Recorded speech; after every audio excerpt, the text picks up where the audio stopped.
To my channel. आज म तपाईहरुलाई हनी सोय चिकन बनाएर देखाउँदैछु। यो एकदमै मिठो हुन्छ। तपाईहरुले आफ्नो परिवार साथीभाइलाई बनाएर खुवाउन सक्नुहुन्छ। यसको लागि हामीलाई चाहिन्छ चिकन विङ्स। तपाईहरुले चिकन ड्रमस्टिकको पनि बनाउन सक्नुहुन्छ। मैले यहाँ 7 वटा चिकन पिसेस लिएको छु विङ्स। त्यसमा मैले 2 पिसमा काटेर टिपलाई चाहिँ मैले फालेको छु। अब यसलाई म्यारिनेसनको लागि हामीलाई यो सामग्रीहरू चाहिन्छ। यसमा 2 टेबलस्पुन कर्न फ्लावर छ, 1.5 टेबलस्पुन मैदाको पिठो छ, प्लेन फ्लावर। त्यसैगरी मैले 2 टेबलस्पुन तेल लिएको छु, refined oil. Cross ginger garlic 2 टेबलस्पुन। नुन लिएको छु मैले 1 टेबलस्पुन। त्यसै चिली पाउडर लिएको छु मैले 1 टेबलस्पुन। अब मैले प्लेन फ्लावर कर्न फ्लावर हाले यसमा।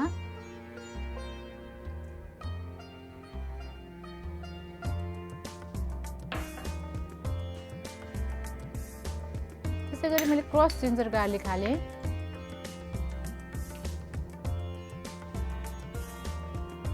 अब मैले चिली पाउडर हाले यसमा। त्यसैगरी मैले नुन हाले।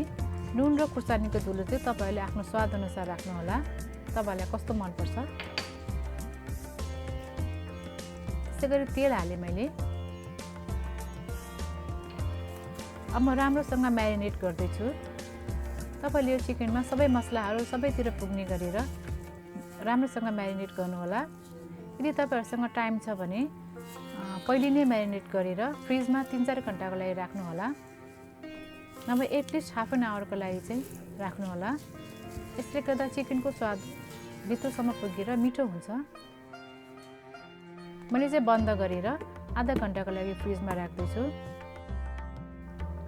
अब हामीलाई चिकन फ्राई गरिसकेपछि कोटिङको लागि यो ससहरू चाहिन्छ। म यो बाउलमा सबै ससहरू मिक्स गर्दै छु। 2 tablespoon tomato sauce, 1.5 tablespoon sweet chilli sauce, chilli flakes 1 tablespoon, dark soya sauce 2 tablespoon. तपाईं लाइट सोया सस पनि युज गर्न सक्नुहुन्छ। त्यसैगरी हनी 3 टेबलस्पुन। अब म यो बाउलमा सबै ससहरू मिक्स गर्छु। मैले टोमेटो सस हाले।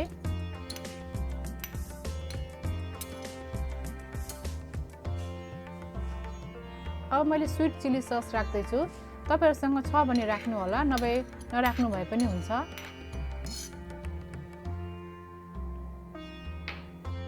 त्यसैगरी चिली फ्लेक्स राखे मैले। यो पनि तपाईहरुले आफ्नो स्वाद अनुसार राख्नु होला, कतिको पिरो मन पर्छ तपाईहरुलाई।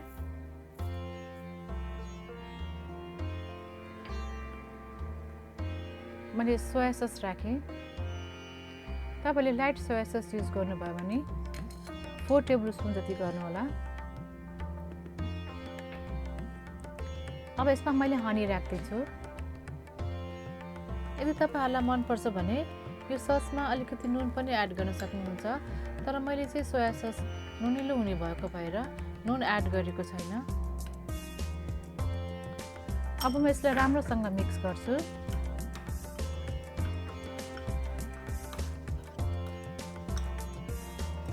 अब यो सस रेडी भयो। अब यसलाई साइडमा राखौं। अब चिकन फ्राई गर्नको लागि चाहिने सामग्री अब जाउँ। यो 1 कप मैले रिफाइन्ड ओइल लिएको छु। त्यसैगरी मैले 1 टेबलस्पुन तेल लिएको छु। यो पछि कोटिङको लागि चाहिन्छ हामीलाई। त्यसै जिन्जर गार्लिक क्रस लिएको छु 2 टेबलस्पुन मैले। त्यसैगरी स्प्रिङ अनियन लिएको छु मैले 1 टेबलस्पुन। हरियो प्याजको पात। अब मैले ग्यास अन गरे। मैले प्यान राखिसकेको छु। अब यो प्यान तातेपछि म यसमा तेल राख्दै छु। यो तेललाई चाहिँ राम्रोसँग तताउनु पर्छ।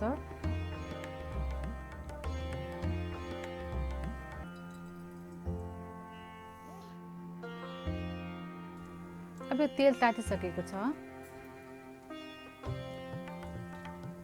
अब म यसमा अघि हामीले म्यारिनेसन गरेको चिकन पिसेस राख्दै छु। तपाईले यो चिकन पिसेस राख्दाखेरि धेरै एकैचोटि धेरै नराख्नु होला, तपाईहरुको प्यानमा कति अट्छ त्यति मात्र राख्नु होला।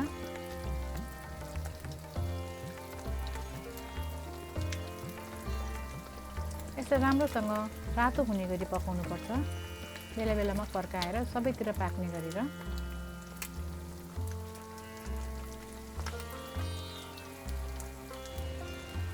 राम्रोसँग फर्काएर पकाउनु होला। अब यो रातो भइसकेको छ, यो रेडी भइसक्यो हाम्रो फ्राई गरेको चिकन।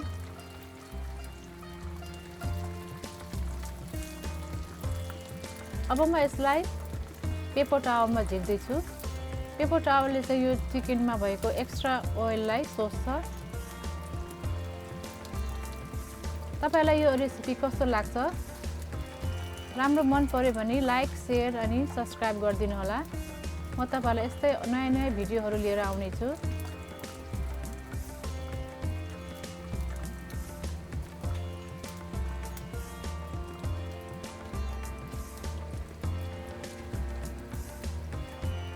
अब हाम्रो चिकन फ्राई गरेर तयार भयो। हेर्नुस् यो कति राम्रो देखिएको छ।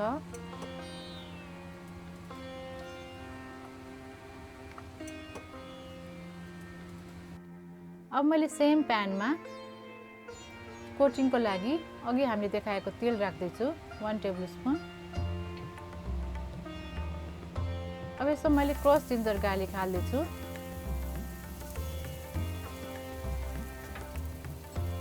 यसलाई 1 देखि 2 मिनेटसम्म चलाएर पकाउनु पर्छ, जसले गर्दा जिन्जर गार्लिकको काँचो टेस्ट नआओस्। अब यो भइसक्यो। यसमा अघि हामीले तयार गरेको हनी सोयाको ससलाई राखौँ। यसलाई पनि धेरै बेर पकाउनु पर्दैन, 1 देखि 2 मिनेटसम्म पकाए हुन्छ।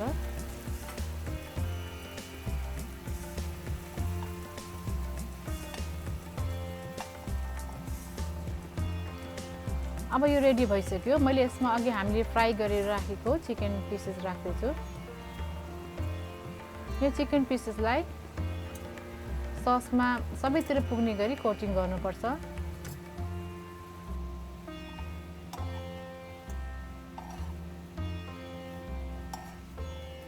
मैले चाहिँ डार्क सोया सस युज गरेको भएर यो अलि ड्राई देखेको छ, त्यही भएर 3 to 4 टेबलस्पुन पानीमा 1 टीस्पुन भिनेगर हालेर राख्दै छु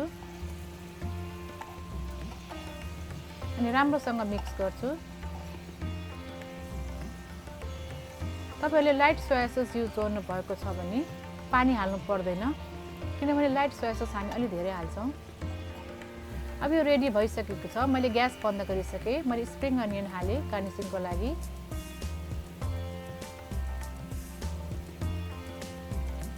अब म यसलाई सर्भिङ बाउलमा झिक्दै छु। यो खानाको लागि रेडी भयो। तपाईहरुले पनि यसरी नै बनाएर खानु होला।